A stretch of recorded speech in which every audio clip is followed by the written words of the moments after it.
Fala galera, Auto Car House na área, dica boa, dica compartilhada. Cruze 2015, fazendo estralo, barulho no tanque. Já vou mostrar pra vocês qual é a causa disso, tá? Não sei se vai apresentar aqui, o carro tá ligado. Vou colocar o celular aqui embaixo dele.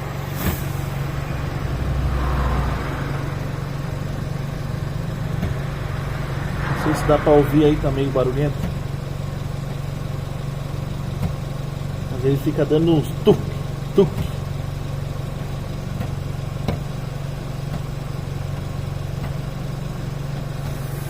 Quer ver a hora que desliga o carro mesmo. Daí o tanque quer voltar à sua forma natural, né?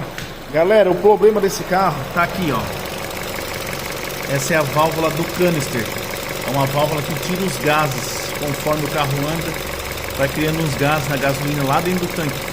Essa mangueira ela é ligada direto, vai lá no tanque.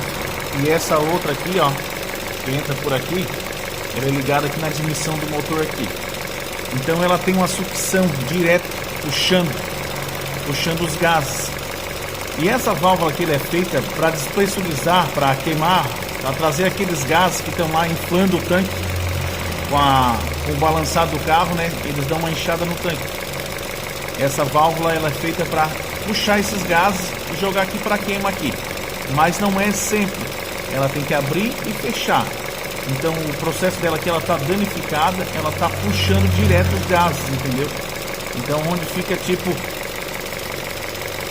fechando o tanque, puxando o tanque, tipo quando tu sopra um balão, ele se abre, né? A hora que o ar vai saindo dele, ele vai se fechando. Então não pode ter isso aqui, ó. Nessa válvula aqui, ó. Ela não pode ficar aberta direto, ó. Tá vendo, ó? Ó, agora ela tá trabalhando, ó. Tá vendo que tem ela tá trabalhando direitinho. Mas tem vezes que ela para de fazer esse trabalho e fica só puxando mesmo sem estar batendo a solenoide aqui pra ela abrir e fechar. Beleza? Então o problema dela aqui, o problema desse do tanque lá fazendo barulho é só a válvula do canister.